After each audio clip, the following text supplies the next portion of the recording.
सृष्टि गाथा पर अभी 28 का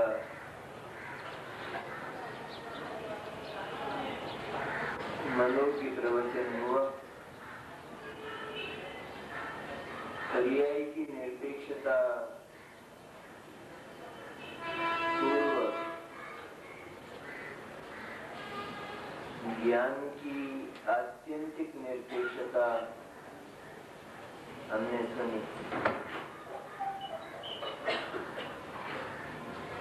वह एक बहुत बड़ी भ्रांति है। जैसे दो पदार्थों का एकत्व अनादिकाल से अज्ञानी मानता आया,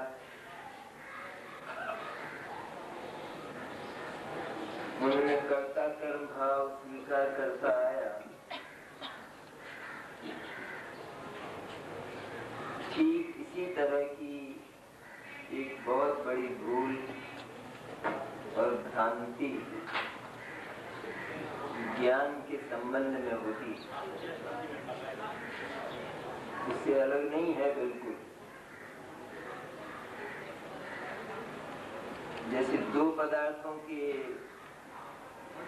एकत्व का जो अध्यास है, निश्चय है, उसमें आत्मानुभव की संभावना नहीं बल्कि असंभव है। उसी तरह अत्यंत निरपेक्ष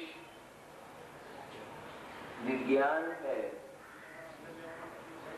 उस ज्ञान के संबंध में बची हुई थोड़ी भी भ्रांति वो आत्मदर्शन नहीं होने दे। इसका विवेचन अभी हमने विस्तार से सुना। अवसर तो बहुत ही अच्छा मिला है और इस अवसर की एक बड़ी विशेषता यह रहेगी कि हमें आगम के ऐसे गंभीर रहस्य, ऐसे गहरे मर्म की जो संभवतः हमने कभी सुने भी नहीं है, वे अटूट लक्ष्मी की तरह हमें मिलेंगे। इसलिए 15 दिन का ये एक सुकाल आया है कलकत्ता को, और यह मान कर बैठना चाहिए कि हमें अपनी चली आई सारी मान्यताओं को, सारे विश्वासों को और बहुत सारी तरह तरह की सुनी हुई बातों को एक ओर रखकर ज्ञान को अत्यंत स्वच्छ करके यदि सुना जाए तो ये निदान हमें मिल जाए।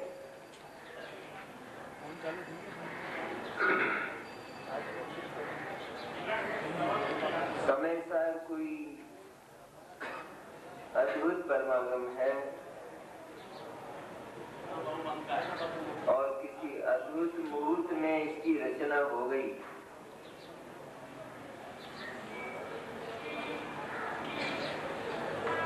दो 2000 वर्ष पहले वह एक समय था कि जब द्वादशांग शतज्ञान की जो लब्धि है वो कम होती गई। पहले तो क्षयोत्सव इतना निर्मल होता था भगवान वीर की परंपरा में कि जो कहा जाता था वो याद रह जाता था। यह बात हमने आचार्य धरसेन तक देखी। उन्होंने कुछ लिखा नहीं, लेकिन जान लिया अपने दिव्य ज्ञान से कि मेरे पास जितना द्वादशांग बचा है वह भी आगे रहने वाला नहीं, इसलिए इसे किसी पिटारे में भर दिया जाए, ऐसा एक सुंदर विकल्प उनको आया। और वह विकल्प आचार्य पुष्पदंत और भूतबली के रूप में साकार हुए। आचार्य पुष्पदंत और भूतबली को आचार्य धरसेन ने जो कुछ भी कहा वो मौखिक कहा और उन्होंने अपने ज्ञान के कोश में उसे सुरक्षित कर लिया।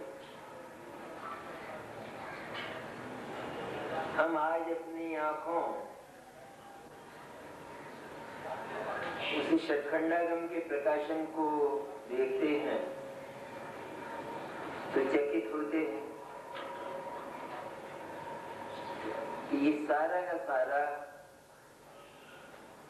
आचार्य धरसेन का मौखिक दिया हुआ दान था।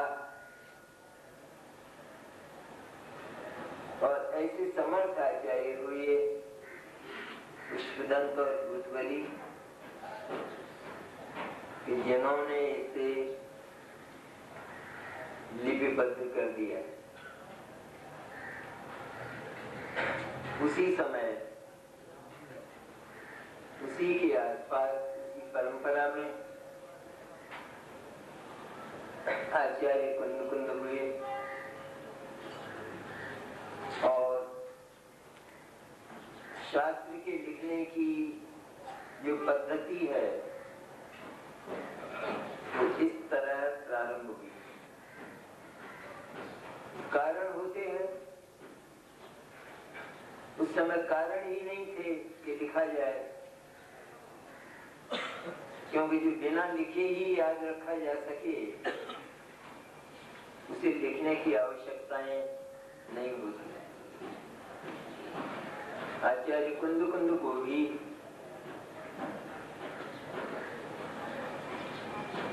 द्वादशांग के एक हिस्से का ज्ञान था,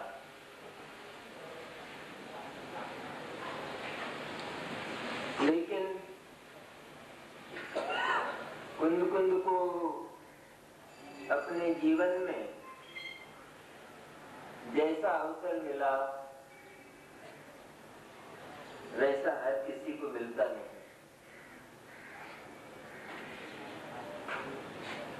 उन्हें एक विकल्प आया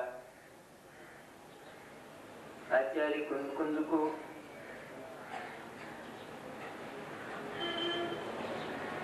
कि भारत भूमि तीर्थंकरों से रीति हो गई। आज तीर्थंकर परमात्माओं की दिव्य वाणी इस भारत भूमि को उपलब्ध नहीं है, अभागी हो गई है ये, ऐसा विकल्प उन्हें आया। भगवान संबंधर परमात्मा से मिलने का और उनकी दिव्य वाणी सुनने का। सभी को याद है ये कथा, लेकिन बात थोड़ी रहस्यमय है, गंभीर है। विकल्प आया और वह विकल्प साकार भी हो गया। भगवान कुंद विदेह पहुंच गए। गुरुदेव तो 50 बार, सैकड़ों बार इसकी चर्चा करते थे। कारण है ना उसका कि आज इन पंच परमागम को पाकर हम लोग मुमुक्षु कहलाने वाले लोग जो धन्यता का अनुभव करते हैं, उसका उद्गम क्या है? वो बात निकली कहां से? उसकी ये मनोरम कथा है। कुंद रहे विदेह में 8 दिन तक और भगवान श्रीमंदर परमात्मा की साक्षात वाणी सुनने का महासौभाग्य उनको प्राप्त हुआ।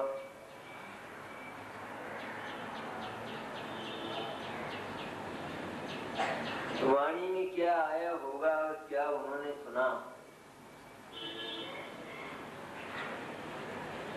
इसकी कल्पना करने की आवश्यकता नहीं है। वहां तो सभी कुछ आता है और कहा जाए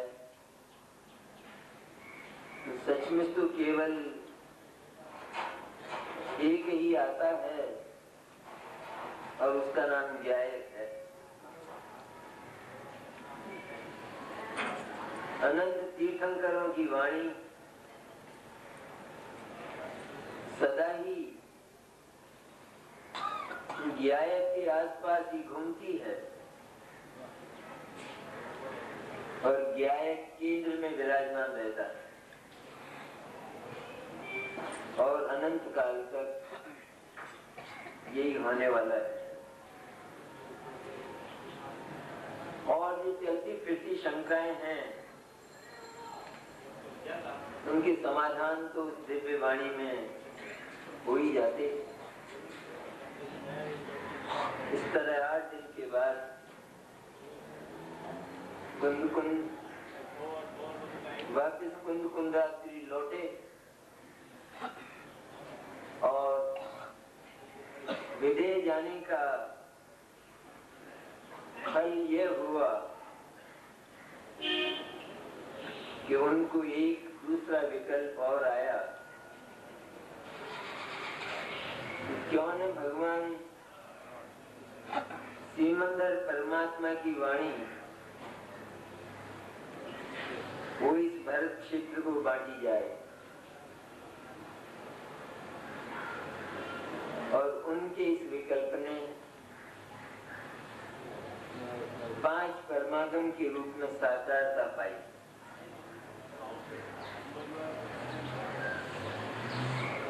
कुंद विदेह जाकर कोई बहुत बड़ा ज्ञान लाए हुए और इन समय सार जैसे परमागम का ज्ञान कुंद को पहले नहीं रहा हो, ये शंका बिल्कुल निर्मूल है। इस संपूर्ण ज्ञान के धनी, इसके दह कुंद पहले से ही थे। कुंद ही क्या, आचार्य हो, उपाध्याय हो अथवा साधु हो, सामान्य, लेकिन इस गायक परमात्मा के धनी तो सभी होते, कोई उससे रीता नहीं होता। ज्ञान तो था, लेकिन विदेश जाने पर एक विकल्प पैदा हुआ। भारत भूमि जो अभागी है उसे सौभाग्यवती कर दिया जाए। और वह भी उस विकल्प में भी एक विशेषता यह रही कि आचार्य धरसेन ने आचार्य पुष्पदंत और भूतबली को जो दिया वह सब करना योग था।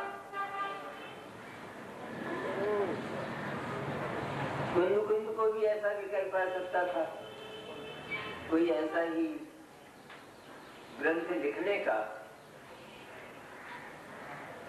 लेकिन क्योंकि साक्षात भगवान श्रीमंदर की वाणी में गायक की आसमानी महिमा सुनकर आए थे, इसलिए उनके शुतक ज्ञान में वही उछल रहा था कि सारी पंच परमागम उन्होंने गायक से भर दी।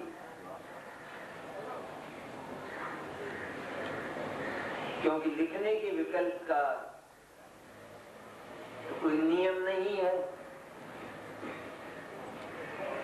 किसी को प्रथमान योग का ही विकल्प आता है, किसी को चरणान योग का आता है, लेकिन कुंद के उस विकल्प की वो जो घड़ी थी वो एक धन्य घड़ी थी सचमुच, कि जिससे आज ये दिगंबर जैन दर्शन जिंदा है। ये बात हम सामान्य लोग इन सामान्य सभाओं में नहीं करते, लेकिन कुंद के पश्चात जो आचार्य हुए उन्होंने भी इन्हीं शब्दों में कुंद के गीत गाए। भगवान कुंद नहीं होते तो हमें मोक्ष मार्ग कौन बताता। ये आचार्यों के शब्द हैं। इसलिए स्पष्ट है ये बात कि इस रूप में संपूर्ण पूरा का पूरा जैन दर्शन आज जीवंत है। और उससे भी बड़ी बात ये कि अध्यात्म के जो मर्म तिरुभूत से हो गए थे, जिनकी कल्पना भी नहीं थी, उन अध्यात्म की गहराइयों के व्याख्याता पुरुष हमें मिल गए। वह और भी बड़ा सौभाग्य है, क्योंकि यदि वे पुरुष नहीं मिलते तो आज समय सार की एक भी पंक्ति कौन पढ़ता और उसके रहस्य कौन निकालता। कुछ अद्भुत बात इस युग में हुई है। ये 20वीं शताब्दी का ये 45 वर्ष का जो टुकड़ा है वो दिगंबर जैन इतिहास में सोने के अक्षरों में लिखने लायक स्वर्णकाल। अध्यात्म के मर्म का उद्घाटन हुए बिना अन्य जो 3 अनुयोग की वार्ताएं हैं, उनके कथन हैं, उनकी श्रद्धा तो जीव को अनादि से रही है। उनमें भी अध्यात्म के छींटे आचार्यों ने यत्र तत्र अवश्य ही दिए हैं, लेकिन उनका विस्तार तो प्रकरण के अनुसार हुआ है। इसलिए उनमें से शुद्ध चैतन्य के अध्यात्म को निकाल पाना वो सरल नहीं है, अत्यंत कठिन है और अति सामान्य जीवों के लिए तो असंभव सा है। हमें तो अविकल रूप में समय सार जैसे परमागम हाथ आ गए, हमें तो विचार यह आना चाहिए इस समय, अपने भाग्य को, अपने पुण्य को सराहना चाहिए कि हम समय सार को हाथ में लेने लायक हुए, उसे बांचने लायक और सुनने लायक हुए और उसके मर्म तक पहुंचने के लिए हमारी बुद्धि में, हमारे ज्ञान में छटपटाहट पैदा हुई, विफलता पैदा हुई। जीवन के ये जो क्षण हैं, ये स्थल हैं जीवन के, ये बड़े धन्य क्षण होते।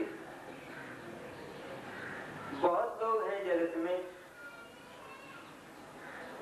अरबों मनुष्य हैं, किसके मन में यह बात पैदा होती है कि इस विश्व में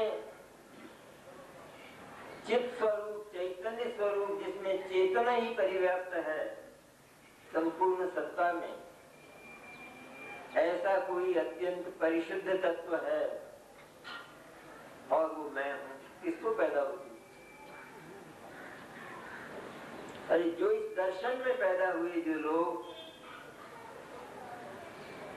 उनको यह बात सोचना तो बहुत दूर रहा, लेकिन यह बात सुनने में भी उनको कड़वी लगती थी। इतना कड़वापन चैतन्य के प्रति हमारी तीर्थंकरों की भूमि पर छा गया था और उसका प्रक्षालन कुंद कुंद जैसे ऋषि ने किया और इसीलिए कुंद कुंद का नाम तीसरे नंबर पर आता है। पहले भगवान महावीर, इसके बाद भगवान गौतम और तीसरे नंबर पर भगवान कुंद कुंद का स्थान है। सच पूछा जाए वास्तव में तो दिगंबर जैन धर्म की पहचान भगवान महावीर से नहीं, भगवान गौतम से नहीं, पर वर्तमान में तो कुंद कुंद से होती।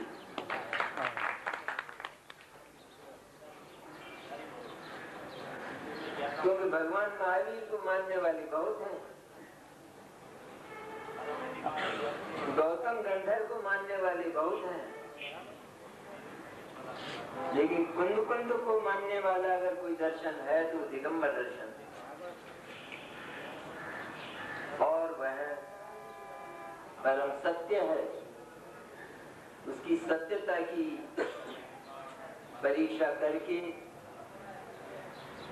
हमें उसकी गहराइयों में पहुंचना चाहिए कि जिससे चैतन्य का दर्शन हो सके। यह बात पहले आवश्यक है। दिगंबर दर्शन ही क्यों सत्य है, हमारे भीतर पैदा होना चाहिए ये बात। क्योंकि बहुत प्रकार की वाणियां सुनने को मिलती हैं, उनमें से सत्य को खोज कर निकालना ये बारीक श्रुत ज्ञान का काम होता है। गुरुदेव ने तो किया ही सही, और हमको भी कला भी बतावे। इसलिए सचमुच गुरुदेव के बाद भी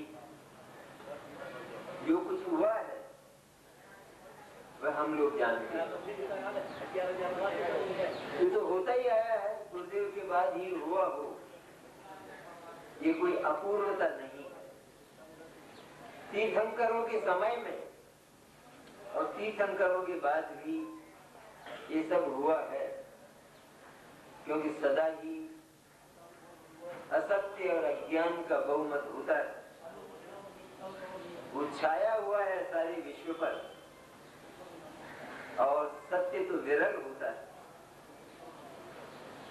इसलिए अज्ञान सत्य को चुनौती देता हुआ, सत्य से झगड़ा करता हुआ, विसंवाद करता हुआ ही पैदा होता है, वरना सत्य कौन कहेगा उसे। लेकिन सत्य का काम झगड़ा करना नहीं होता, क्योंकि वो तो शांत है, वो इस बल पर शांत रहता है कि मेरा आज तक कभी कोई नुकसान या क्षति हुई नहीं है। सत्य की क्षति कभी नहीं होती, क्योंकि वो सनातन होता है, वो शाश्वत होता है। और इस बल पर असत्य के जो घटाटोप हैं, उनके बीच में सत्य अखंड विद्यमान रहता है। समय सार भी उसी सत्य और सत्य की पर्याय है।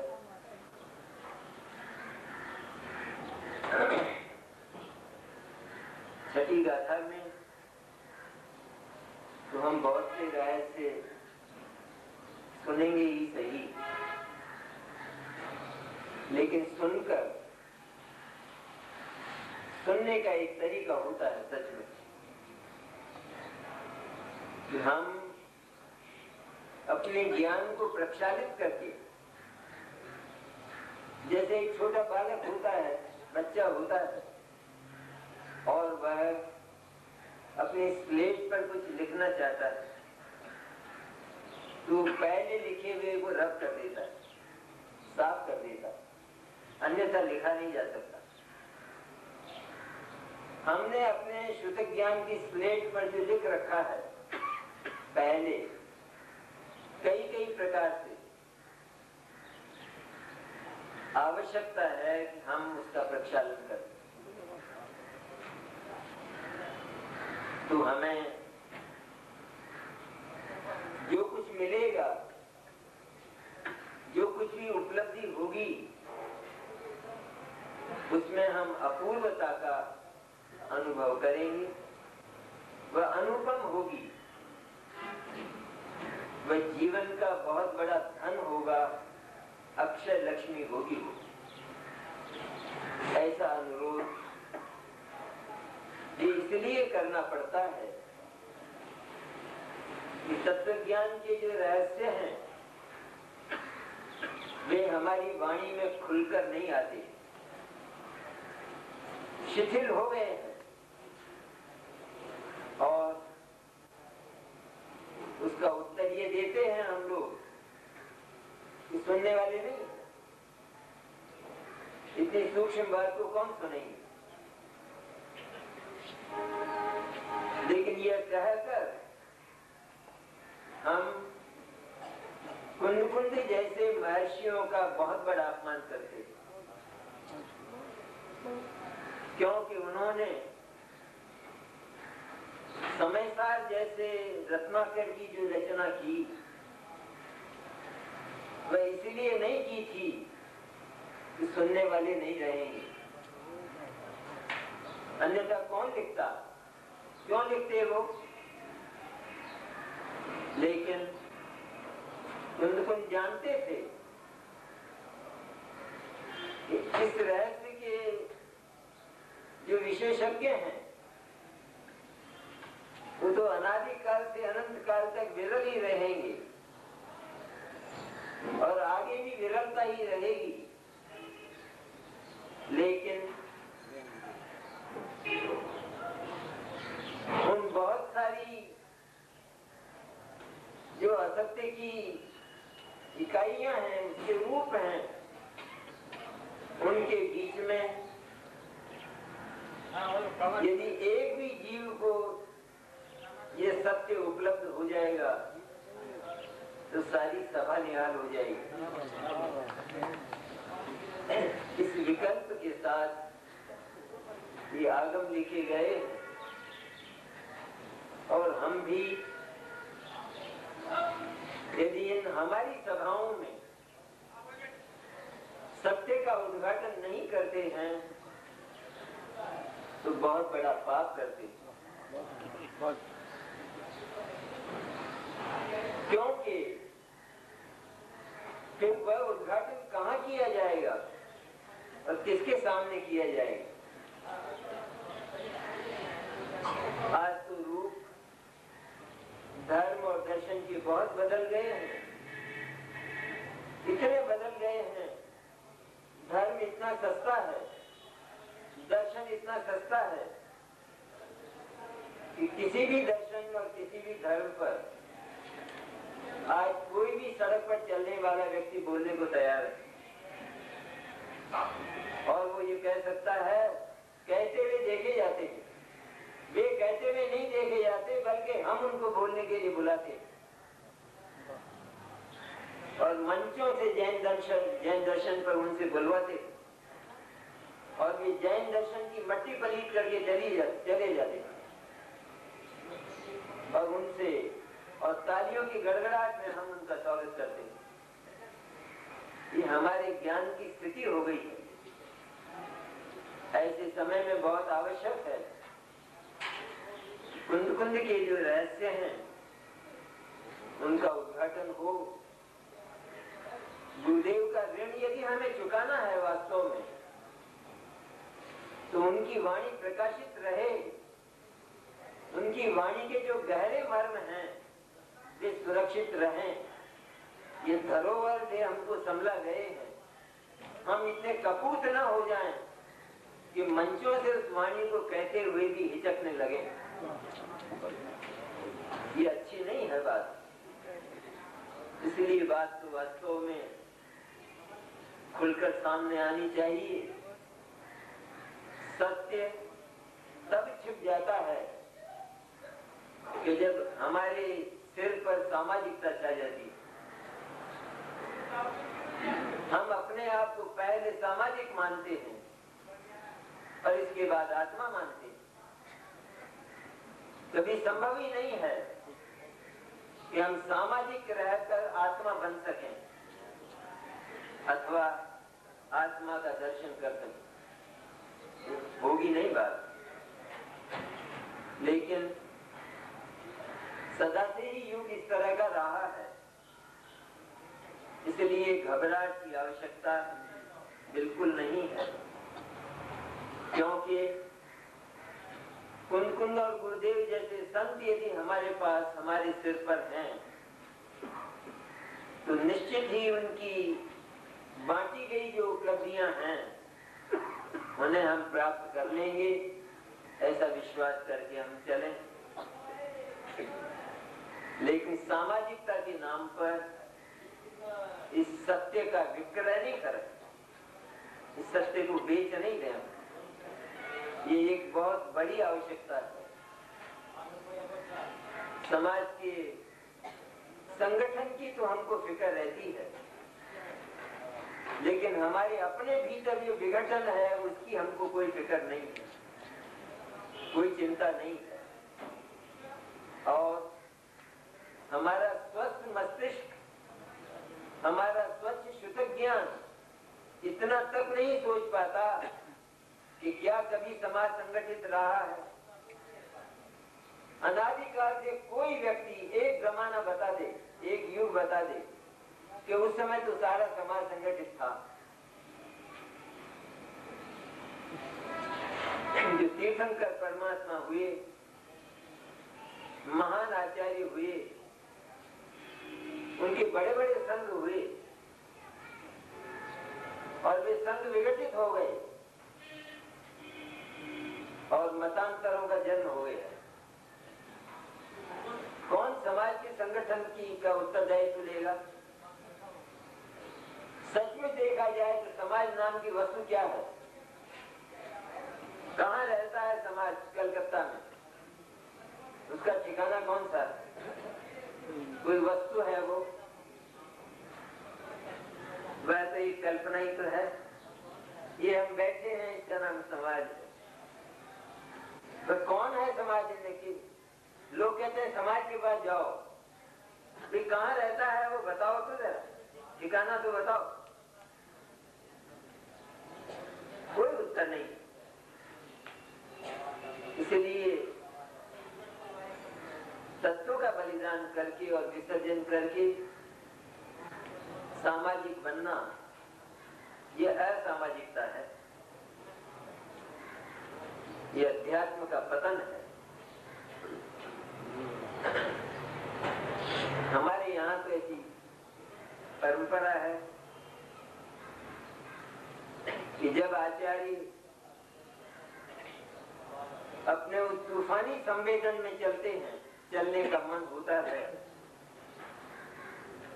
तो इस संग को छोड़ देते, आचार्य तो संभला देते। आखिर तो अपने तक ही आना पड़ता है ना। वो जितनी भी व्यवस्था है, आचार्य भगवान को उसके साथ कोई मोह होता ही नहीं और छोड़कर चल देते। स्वयं इस सारी बातें वे हमारे लिए काफी प्रेरक। इन सबको अपने चित्त में रखकर समय सार जैसा ये लोकोत्तर परमागम, लोकोत्तर है एकदम, सिद्धिशिला का एक प्रारूप समझना चाहिए। उसे सुनने का मन बनाकर हमें बैठना चाहिए। कितनी महिमा इस समय सार द्रव्य शुद्धि आए, तो समय सार का जो भाव शुद्ध है उसकी महिमा ना आवे। द्रव्य शुद्ध की इतनी महिमा है, तो इसका जो वाच्य है साक्षात परम देवता समय सार, उसकी महिमा तो आनी ही चाहिए। भोजन की बात हम बातों में करते हैं, लेकिन यदि भूख लगी है तो बात सुनते ही बात का आनंद नहीं, लेकिन भोजन का आनंद प्रवर्तित होने लगता है। इसी तरह समय सार जैसा परमागम, इसको सुनने की जब बात आवे, ये मन लेकर बैठना चाहिए कि अब मेरा चैतन्य मेरी हथेली पर आने वाला है। इतने उत्साह से, इतना साहस लेकर, क्योंकि चिंता का तो कोई क्षण ही नहीं है जीवन में। चिंता और भय, अनेक प्रकार की आशाएं और अभिलाषाएं, ये सारी की सारी उस चैतन्य देवता से दूर रही। ये सब की सब अछूत हैं कि जो कभी चैतन्य देव को छूती नहीं, और इनके द्वारा उसकी उपासना नहीं होती। कैसे उपासना होती है? उस चैतन्य देवता की, उसका साक्षात चित्रण छठी गाथा करती है। सुंदर है अवसर कलकत्ता के लिए। संख्या कितनी भी हो, संख्या से तत्व का माप नहीं होता। तो संख्या तो पुण्य और पाप के उदय की बातें हैं सब। इससे भी अधिक संख्या तो जहाँ नाच गान होते हैं, जहाँ पर कोई रंगीन फिल्में चलती हों,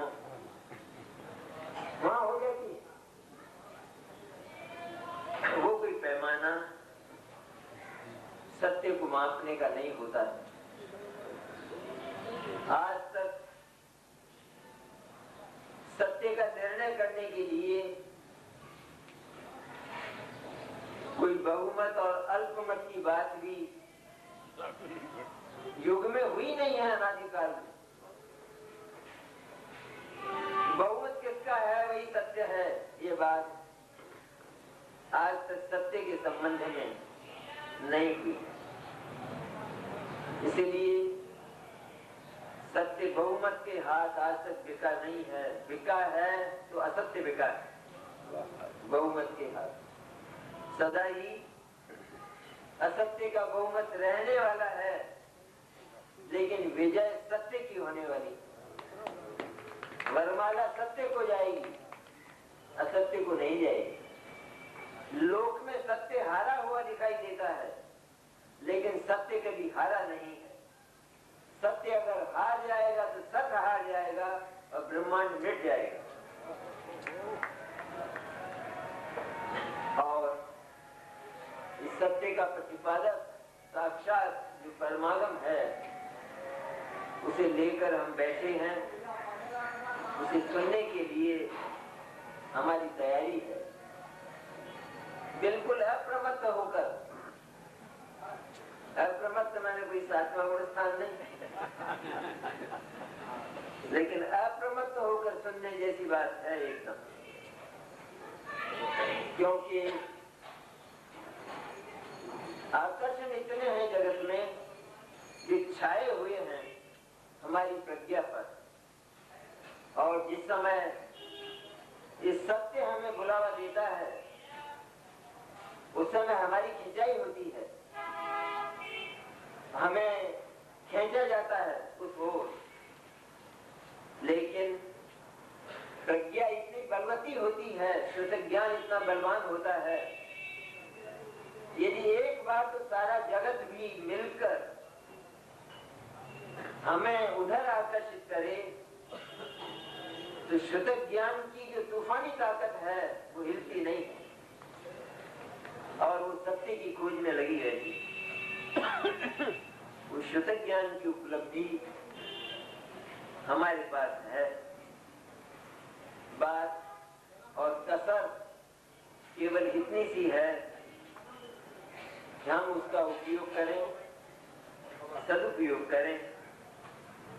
क्योंकि जो ज्ञान है वो हमारा ही है, उसका बहुत दुरुपयोग हुआ है, बहुत दुर्दशा उसकी हमने की है, और उसकी दुर्दशा का ये परिणाम है कि हम आज भी यही हैं इस विश्व में, संसार में, भाव में। और हमसे जब पूछा जाता है, हमारा हाल पूछा जाता है, तो हमारे मुंह से निकलता है बेहाल है, हाल खराब है। आज भी हाल खराब है। उसका एक ही कारण है, हमें जो दिव्य ज्ञान, इस चैतन्य को, इस चैतन्य सत्ता को, ऐसा दिव्य ज्ञान कि जो अचेतन के पास नहीं है, ऐसी एक अनूठी उपलब्धि जो चैतन्य को मिली है, उसका दुरुपयोग चैतन्य ने किया और उसी के फल का दूसरा नाम निगुण है। जितनी आसाधना हम ज्ञान की करेंगे उतना ही उसका दुष्परिणाम नरक और निगुण निश्चित रूप में होगा। कुंद कुंद तो समय सार का जो प्रारंभ करते हैं, वो इन सारी कथाओं को बात करके, इन सारी कथाओं को पीछे रखकर बहुत आगे बढ़कर करते हैं। ये खूबी हमने शायद देखी नहीं होगी। समय सार का प्रारंभ करते ही कुंद कुंद पाप का नाम तो लेते ही नहीं, पर क्या पुण्य का नाम लेते हैं। जिस समय समय सार का लेखन प्रारंभ हुआ, कुंद कुंद ने जो पहली पंक्ति समय सार की लिखी, वो अनंत सिद्धों के वंदन से उसका प्रारंभ हुआ। वंदित तो सब सिद्धे, इस 2000 वर्ष के युग में लिखी जाने वाली पहली लाइन है, कलम से लिखी जाने वाली। शुद्ध ज्ञान तो लिखता ही रहा पहले, तो पहली कलम कुंद कुंद की वंदित तो सब सिद्धि से चली। भगवान सिद्ध को, अनंत सिद्ध परमात्माओं को कौन प्रणाम करता है? उन्हें प्रणाम करने का अधिकार किसको होता है? कि सभी को होता है, कि सभी कर लेते होंगे, लेकिन वह प्रणाम सिद्धों तक नहीं पहुंचता, क्योंकि उसके बीच में अटक बहुत होती है। बहुत सारे दूसरे देवता विराजमान रहते हैं और वो प्रणाम वहां अटक जाता है। तो सिद्धों तक किसका प्रणाम पहुंचता है? उसका वंदन सिद्धों को पहुंचता है कि जो अपने शुद्ध ज्ञान को, अपनी परिणति को पाप और पुण्य से रीता कर चुका है, सर्वथा निषेध कर चुका है। पुण्य और पाप मेरी सत्ता में तो है ही नहीं, लेकिन मेरा ये जो दिव्य शुद्ध ज्ञान है, इसमें भी पुण्य और पाप का नाम निशान अनादि से नहीं, अनादि से नहीं। इतना प्रक्षालन शुद्ध ज्ञान का यहाँ हुआ हो, प्रज्ञा को जहाँ इतना साफ कर लिया गया हो, उसकी प्रज्ञा में, उसके उस घर में, उस शुद्ध ज्ञान के बंगले में अनंत सिद्ध परमात्मा आ जाते और उनका सम्मेलन होता। ये विधि है सिद्ध परमात्माओं को प्रणाम करने। आचार्य ने पहले हमारे अनादिकाल के परिभ्रमण की बात क्यों नहीं की? कुछ तो लाते, थोड़ा बहुत तो पुण्य और पाप की कुछ तो चर्चा करते, कुछ विकार की चर्चा तो करते, कुछ नहीं किया, सीधा सिद्धों को प्रणाम समर्पित भेजा, अनंत सिद्धों। उसका अर्थ क्या? हम तो सीधा अर्थ ये लगाते हैं, तो हम तो रोज ही भगवान सिद्धि के दर्शन करते, अनंत और सिद्ध परमात्मा। हमने किए कहाँ है दर्शन? दर्शन करने की विधि, प्रणाम करने की, वंदना करने की विधि समय सार की पहली गाथा बताती, और उसी में उन सिद्धों की द्रव्य वंदना में भाव वंदना, भाव स्तुति छिपी है, जिसका नाम स्वसंवेदन प्रत्यक्ष होता है। वो दोनों जुड़े हैं साथ में। जिसको भगवान सिद्ध की द्रव्य स्तुति और द्रव्य वंदना हुई, उसके भाव शुद्ध में वो भाव देवता भगवान ज्ञायक चिन्ह मात्र वो प्रतिष्ठित हो जाता है। निश्चित है ये बात। जिसको अपने ज्ञायक का और उस ज्ञायक के गीत गाने वाले शुद्ध ज्ञान का इतना भरोसा होता है, उसको अवश्य ही उसके दर्शन होते। हमारे मन में भी इतना ही उत्साह हो, इतना उत्साह हो। व्यवहार की बातें हम करें, करते भी हैं, लेकिन इतनी बड़ा चढ़ाकर न करें कि उसमें चैतन्य तिरोभूत हो जाए, ढक जाए। क्योंकि हमारा एक प्रकार हो गया है, रास्ता हो गया है ये, कि जैसे हम ये सम्मेलन करते हैं, एक समारोह होता है और बैठते हैं, कदाचित बहुत लोग आते हो, समाते नहीं हो पंडाल में, तो 15 दिन के बाद हम बोलेंगे बहुत बढ़िया हुआ। कम से कम 5000 व्यक्ति आते थे। पहली सफलता की निशानी कहाँ है? 5000 व्यक्तियों का आना, इसमें क्या सफलता की निशानी? वही व्यवहार भाषा हम बोलते हैं और बोलते नहीं हैं, लेकिन उसके साथ हमें अंतर प्रीति है। हम मानते हैं कि इसी का नाम सफलता है। ये व्यवहार इस तरह छा गया है घटाटोप की तरह हमारे शुद्ध ज्ञान पर कि वह हमारे ज्ञान का आविर्भाव नहीं होने देता। ये बहुत बड़ी कमी है। ये बातें तो होती रहेंगी, सम्यक दृष्टियों को भी व्यवहार की बातें नहीं होती है।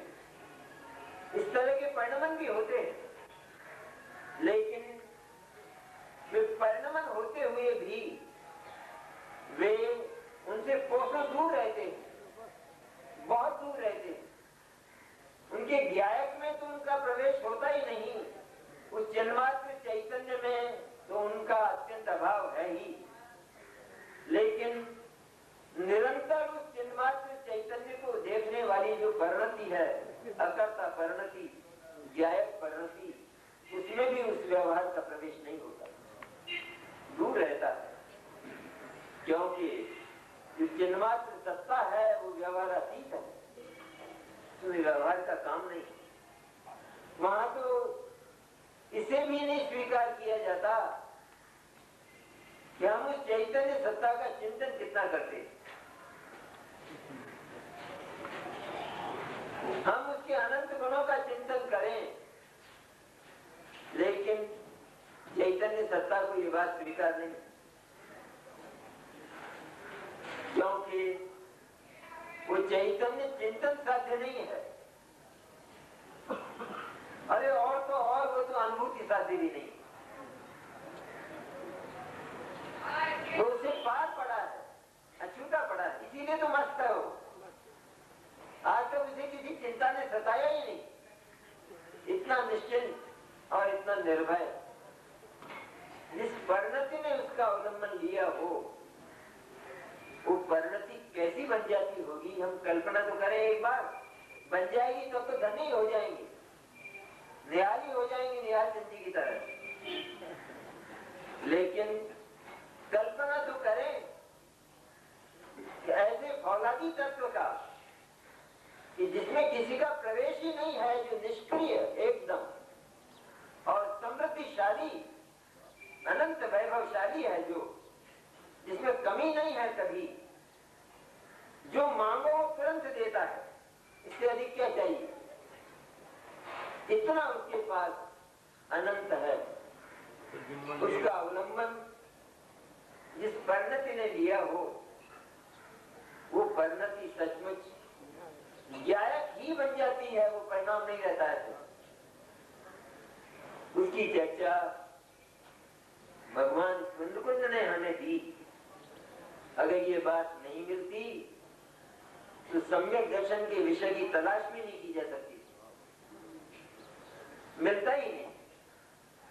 क्योंकि दूसरे अनुयोगों में से कैसे तलाश किया जाए? वहां तो व्यवहार की लंबी चर्चाएं भी की जाती हैं, आगम है सब। भगवान तीर्थंकरों की वाणी है, जीव ने कितना परिभ्रमण किया है बताना पड़ता है।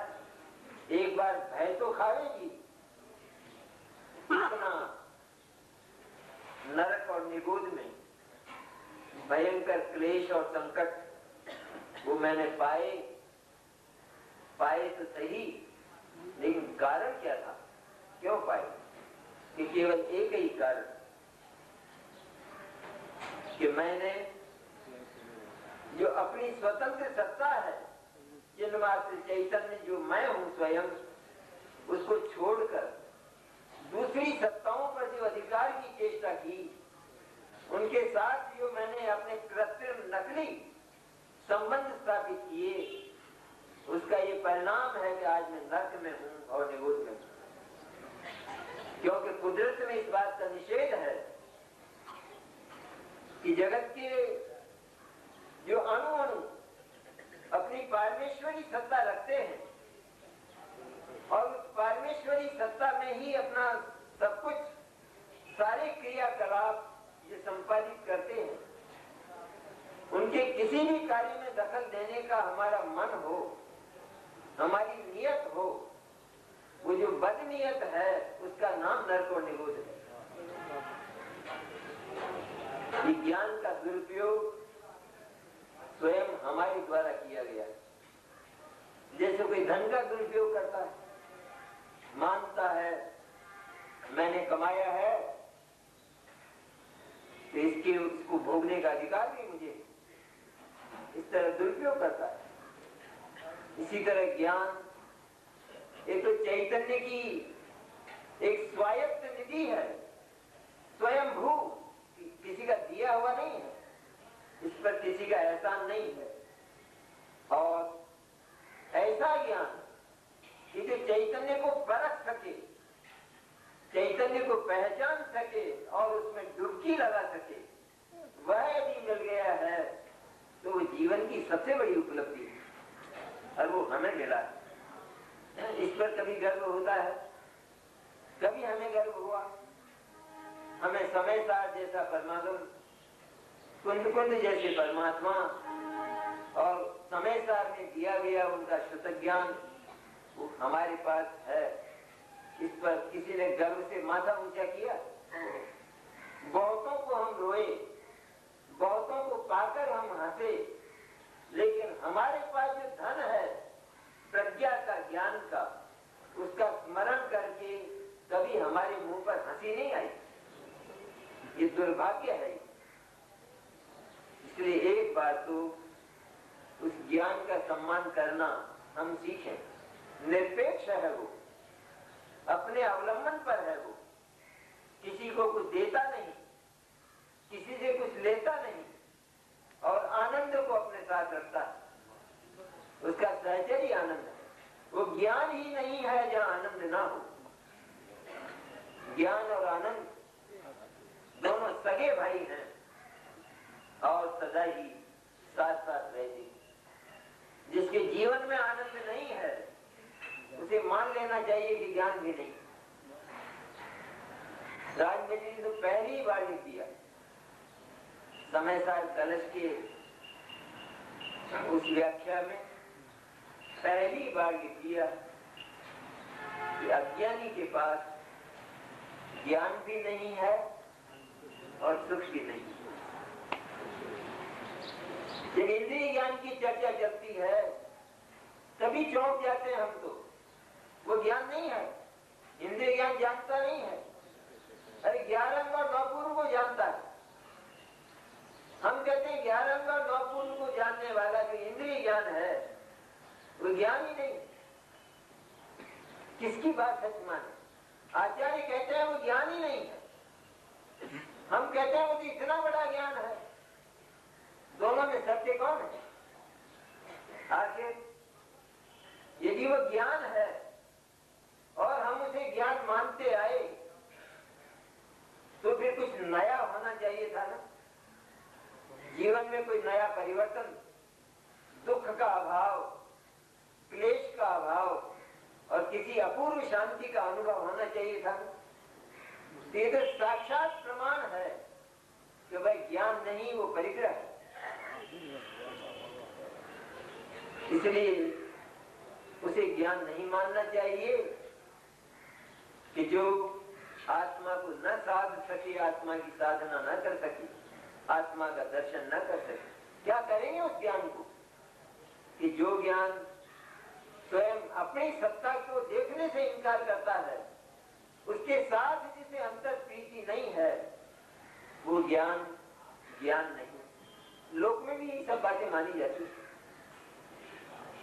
ऐसा जो अवसर है ये, इस पर बड़ी मीठी चर्चाएं हैं ये। इन चर्चाओं में आलस्य नहीं हो।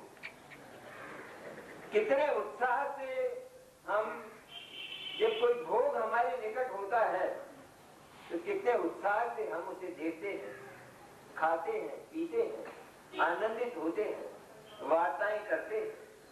और जहां इस अचिंत्य चैतन्य की, चिंतामणि की चर्चा आती है तो वहां हम शिथिल हो जाते हैं, प्रमत्त हो जाते हैं। ये कुछ अच्छी निशानी नहीं है, पात्रता की निशानी तो नहीं। जागृत मन से, एकदम जागृत होकर, अरे अपना प्यारा इकलौता बेटा बड़ी कष्ट साध्य बीमारी हो और हॉस्पिटल में हो, उसकी जो माँ है वो काम तो सभी करती है, खाती भी है, पीती भी है, कभी झपकी भी आ जाती है, सभी कुछ होता है, लेकिन सचमुच उससे पूछा जाए अथवा उसे पहचानने वाले लोगों से पूछा जाए तो क्या वो ये कहेंगे कि ये तो रात को सोई थी, ये तो खूब पेट भर के खाती है, इसे तो कोई चिंता नहीं है।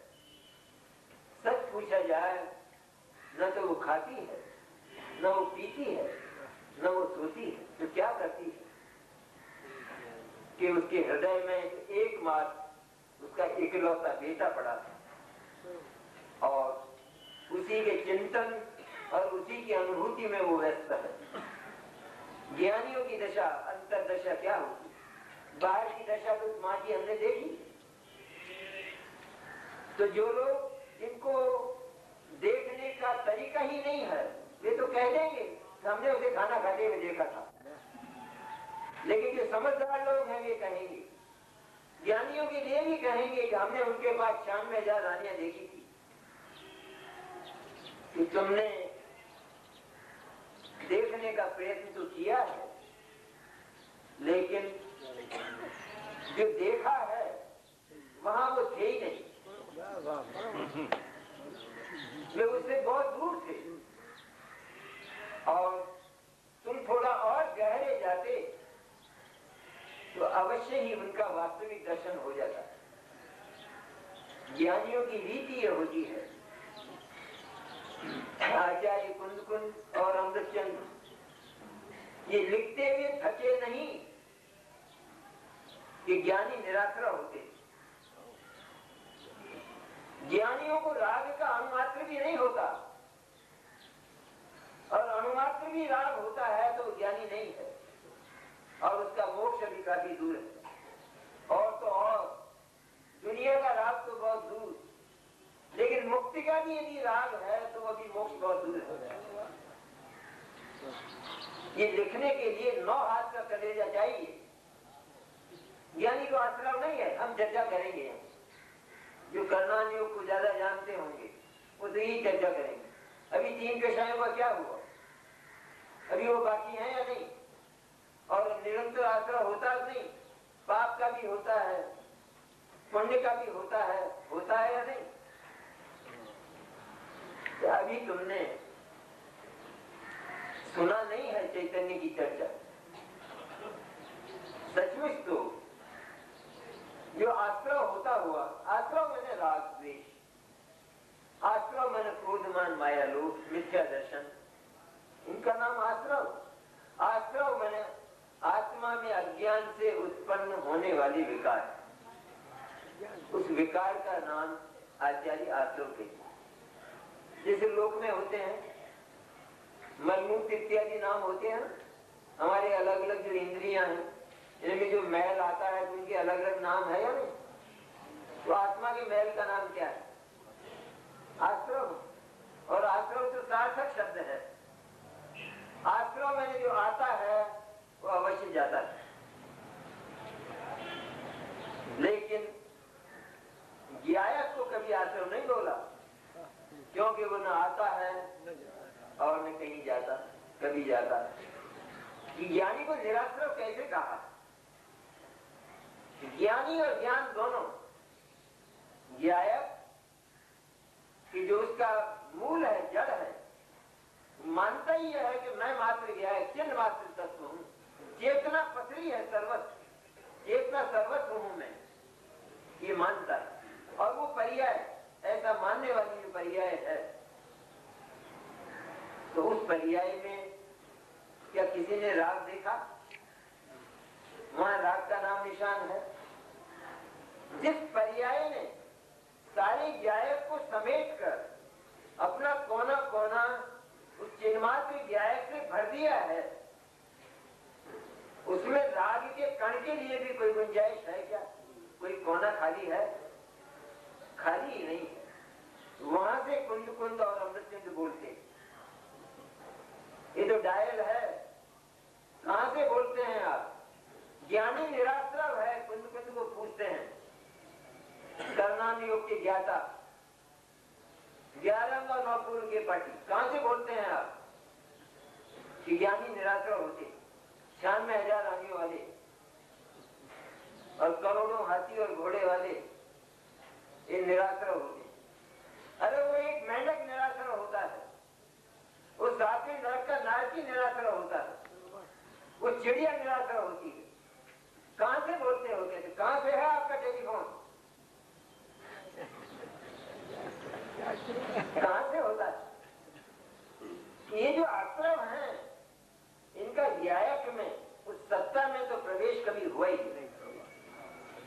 लेकिन जिस धन्य परिणति ने, शुद्ध ज्ञान की जिस पर्याय ने उस गायक को अपने में समेट लिया और अपने को गायक ही स्वीकार किया, अब वो शुद्ध ज्ञान नहीं है, अब वो क्षोतम ज्ञान नहीं है, अब वो ज्ञान पर्याय नहीं है, अब वो गायक बन गया है। वो पर्याय कि मेरे को आश्रय अभी है बाकी, और मेरे को अभी चौथा गुणस्थान है, बाकी गुणस्थान तो अभी बाकी है। अभी तो छठा सातवां, इसके बाद श्रेणी, फिर अनंत दशा, फिर सिद्ध दशा। ये शेष है, ये शेष है। इसका अर्थ यह है कि ज्ञाय का पूर्ण, तूने पूर्ण ज्ञाय को देखा ही। ज्ञाय यदि पूर्ण है तो उसे सिद्ध दशा की अपेक्षा ही नहीं। उसे कहां जरूरत है? पूर्णता में कुछ रखने की गुंजाइश होती है तो साथ व्यवहार नहीं है, कि व्यवहार नहीं है, कि सारा व्यवहार यहाँ विद्यमान है सारा, लेकिन उस व्यवहार की यहाँ जरूरत नहीं, आवश्यकता नहीं। यहाँ चर्चा बहुत आगे बढ़ चुकी है, ये कथा बहुत आगे चल चुकी है, तुम पीछे की बातें याद करते। जब ये बातें आती हैं कि गायक चैतन्य सर्वस्व है, ऐसा जो ज्ञानी है उसको राग द्वेष पाप पुण्य होते ही नहीं, होते ही नहीं वो बोलते हैं आते नहीं होते तो फिर ये किसको होते? ऐसा स्वयं आचार्य प्रश्न करते। जब हमने आचार्य देव को पूछा कि ज्ञानी को आश्रम तो होते हैं, राग द्वेष तो होते हैं, तो एक बार तो ऐसा उत्तर देते, होते होंगे कहते हैं, लेकिन ज्ञानी को तो नहीं होते। होते होंगे, जिसको होते हैं उसको होते हैं, लेकिन ज्ञानी को तो नहीं होते। और दूसरा उत्तर आचार्य देते हैं कि जो आश्रम है वे ज्ञायक में तो रहते नहीं, और जो ज्ञानी है जिसने उस ज्ञायक का, शुद्ध चैतन्य का, छठी गाथा का जिसने दर्शन किया है, उसको तो आश्रय है, उसको तो राग नहीं। और ये बाहर की जो सृष्टि है उसमें भी राग नहीं है। उद्गल धर्म धर्म आकाश काल में उसमें भी राग नहीं है।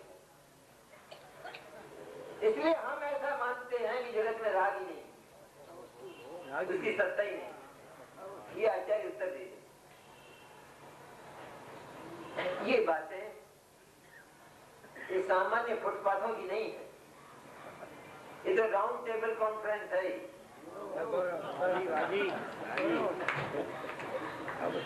जहाँ जो बातें होती हैं उन्हें सामान्य लोग जिनकी कल्पना भी नहीं कर सकते, इतने रात से हमें करना क्या है? आश्रम है, हुआ है, अज्ञान भाव भी हुआ है ही। लेकिन क्योंकि ज्ञान और आश्रम ये दोनों भिन्न तत्व हैं, बिल्कुल विपरीत तत्व हैं, इसलिए इनका एक दूसरे में प्रवेश होता ही नहीं। वो सदा न्यारा ही रहा है। और ज्ञान की पर्याय, ज्ञान में खाली ज्ञायक नहीं, वो तो है ही न्यारा। वो गुण तो सब न्यारे हैं ही, ज्ञान गुण तो न्यारा है ही, लेकिन ज्ञान की पर्याय नहीं, अज्ञान की पर्याय। अज्ञान की पर्याय भी ज्ञान ही तो है। सिर्फ वो इतना मानती है कि इस आश्रम का प्रवेश मेरे में हो गया, क्योंकि आचार्य चेतक भाव लिखते हैं। भाई तो सब बताएंगे, मेरी क्या ताकत है ज्यादा। वो तो पैदा होता है अपने समय पर, अपने स्थान पर, उसमें भी इतना ईमान धर्म है।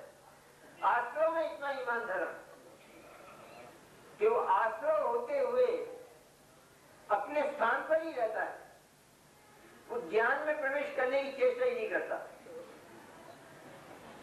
लेकिन ये ज्ञान इतना अभागा और इतना मूर्ख हो गया कि ये मानता है कि आश्रम मेरे भीतर आ गया, प्रविष्ट हो गया, और अपने आप को आश्रममय अनुभव करता। इतनी सी है बात। राई की आड़ में पर्वत है,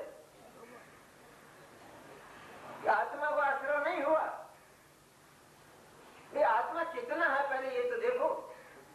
आत्मा को आश्रम हुआ, इसके पहले यह तो न्याय करें कि आत्मा कितना है, कि आत्मा तो चेतना सर्वस्व, इतनी चेतना है, उतना आत्मा है, और उसके साथ जो ज्ञान है वो आत्मा है। और इतना मूर्ख हो गया कि ये मानता है कि आश्रम मेरे भीतर आ गया, प्रविष्ट हो गया, और अपने आप को आश्रममय अनुभव करता। इतनी सी है बात। राई की आड़ में पर्वत है, आत्मा को आश्रम नहीं हुआ। ये आत्मा कितना है पहले ये तो देखो। आत्मा को आश्रम हुआ, इसके पहले यह तो न्याय करें कि आत्मा कितना है, कि आत्मा तो चेतना सर्वस्व, इतनी चेतना है, उतना आत्मा है, और उसके साथ जो ज्ञान है वो आत्मा है। और आत्मा क्या है कि इसके अतिरिक्त आत्मा है ही नहीं। दूसरा, ज्ञान के साथ रहने वाले जितने भी अन्य गुण हैं वे सब ज्ञान में समा जाते हैं, इसलिए ज्यादा विश्लेषण नहीं करता। अनंत गुणों का क्या होगा कि वे सब ज्ञान में समा गए सारे के सारे। इसलिए आत्मा ज्ञान मात्र है। जो ज्ञान मात्र है, ज्ञानन स्वभाव वाला है, तो उसमें जिसमें जानने का स्वभाव ही नहीं है, जानने के स्वभाव से जीता है, वो उसके साथ एक में कैसे हो सकता है, और वो उसमें कैसे आ सकता है। यदि आचार्य छूट दे देते कि ज्ञान में आश्रय का प्रवेश हो जाता है, तो फिर जड़ और चेतन की एकता को रोका नहीं जा सकता था। जड़ और चेतन को एक होना ही पड़ता, क्योंकि आत्मा जड़ है और ज्ञान चेतन है। तो ज्ञान में आश्रय का प्रवेश होना, इसका अर्थ यह है कि वो एक में हो गए, जो वो तो आ गया ना उसकी सत्ता में। तो जो जिसकी सत्ता में आ गया, तो उसमें या तो ज्ञान को आश्रय बनना पड़ेगा या आश्रय को ज्ञान बनना पड़ेगा। लेकिन ऐसा होता नहीं है, क्योंकि ये कुदरत से निषेध है, ये बनाया नहीं है कुंद ने, ये तीर्थंकरों ने नहीं बनाया है। तीर्थंकरों ने तो कुदरत के विधान लिखे, बोले, लेकिन बनाए नहीं, या बनाने की कोई चर्चा ही नहीं है, क्योंकि बना बनाया कुदरत का विधान है।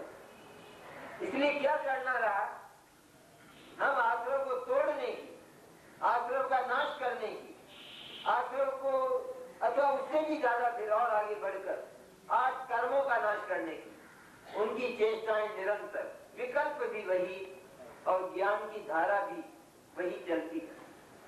आचार्य कहते हैं इतना पसीना क्यों लाते हो? इतने पसीने का यहाँ काम कहाँ है ही नहीं ना बात। अरे ये जो विकार है मिथ्या दर्शन का, अज्ञान का, राग द्वेष और पाप पुण्य का, ये तुम्हारे ज्ञाय से तो बहुत दूर कोसों दूर है ही सही। इसमें तो अलोकाकाश और लोकाकाश जैसा फर्क है। ये जो ज्ञायक की ओर से जो रागाधिक हैं, मिथ्यात्वाधिक हैं, वे अलोकाकाश में रहते हैं। वे ज्ञान के लोकाकाश में नहीं आते, ज्ञाय के लोकाकाश में नहीं आते, तो वो तो दूर है ही सही। लेकिन ये जो प्रति समय चलने वाली ज्ञान की उपयोग रूप जो पर्याय है, ये ज्ञान ही रही है सदा से। भले ही हमने अपनी कल्पनाओं से इसे अज्ञान बना लिया हो, हमने ये मान लिया हो कि मेरे ज्ञान में अर्थात मेरे ज्ञान में किसी का प्रवेश हो गया, ऐसा मान लिया हो, लेकिन प्रवेश हुआ नहीं है। इसीलिए इसका नाम भ्रम है। भ्रम किसको कहते हैं? क्या भ्रम उसको कहते हैं कि जो साकार हो जाए, जो घटना घट जाए, उसका नाम भ्रम है? यह घटना घटी नहीं और हमको वहम हो गया, उसका नाम भ्रम। इसलिए ज्ञान में ये वहम हो गया है, क्योंकि पर्याय है, पर्याय में परिवर्तन होते हैं, इसलिए पर्याय में विकार की भी संभावना होती है। हम लोग हैं ना, जैसे मनुष्य हैं, तो किसी चीज को हम भ्रम से गलत भी समझ लेते हैं। तो भ्रम से गलत समझते हैं। जैसे किसी ने पान खाया और वो पान का पीक सड़क पर डाल दिया लाल एकदम, और एक जा रहा था जौहरी, उसने खड़ा खड़ा दूर से देखा, उसे ऐसा लगा कि मानक पड़ा है, और उसने उठा दिया। उस मानक हाथ आ गया, मानक मिल गया जौहरी को। तो क्या था वो पीक भ्रम नहीं था, वो जौहरी भी भ्रम नहीं था, बीच में भ्रम नाम की चीज पैदा हुई कि जिसने उस पीक को मानक मान लिया, लेकिन वो बना नहीं। इसी तरह ज्ञान में आश्रव का प्रवेश कभी हुआ ही नहीं, तो फिर क्या करें? फिर प्रश्न हो गया, बस फिर प्रश्न बाकी रहे। जब आश्रव का प्रवेश नहीं हुआ, आश्रव ज्ञान से दूर ही रहा, तो ये मान ले कि वो मेरे से दूर है और मेरा ज्ञान उससे रीता है, तो क्या ज्ञान अशुद्ध नहीं हुआ?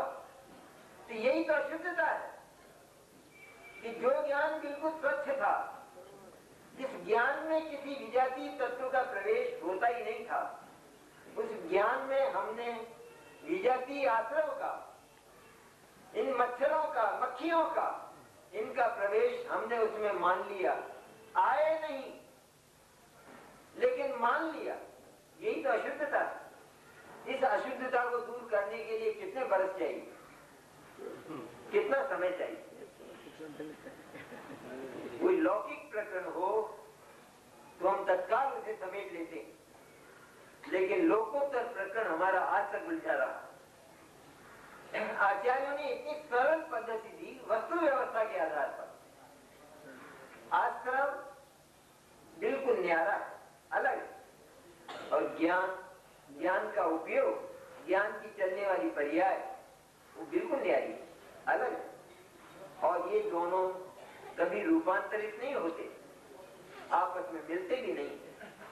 इसलिए केवल इतना मानना है कि मैं ज्ञान स्वरूप हूं, चैतन्य सदा ही ज्ञान स्वरूप होता है, अज्ञान रूप नहीं होता, और उसमें ज्ञान के अतिरिक्त अन्य किसी का प्रवेश होता ही नहीं है।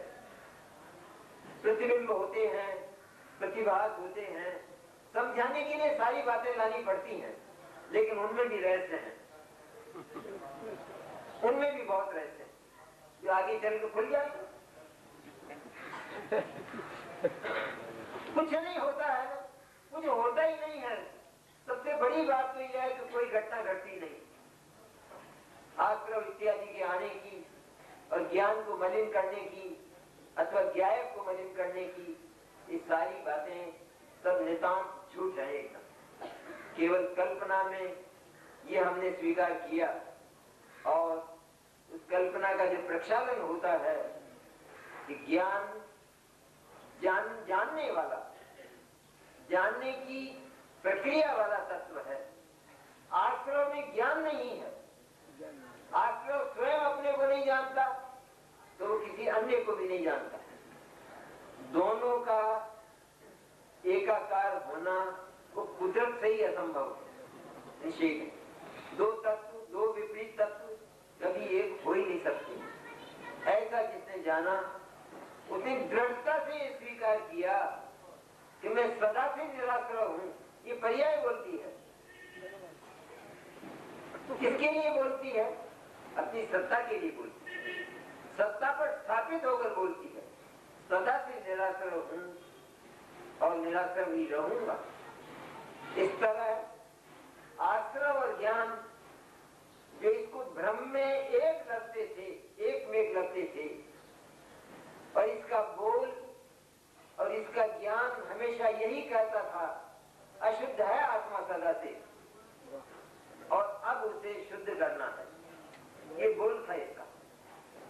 भारतवर्ष के बोल थे गुरुदेव के पदार्पण के पहले। आत्मा अशुद्ध है और उसे शुद्ध करना है। लेकिन किसी ने यह नहीं सोचा कि जो सदा से ही, अनादि से ही अशुद्ध है तो स्वभाव से ही अशुद्ध हुआ, उसे शुद्ध कैसे किया जा सकेगा? क्योंकि स्वभाव तो कभी पटा ही नहीं जा सकता। किसी की ताकत हो तो कोयले को सफेद कर दे, वो तो स्वभाव से ही काला है।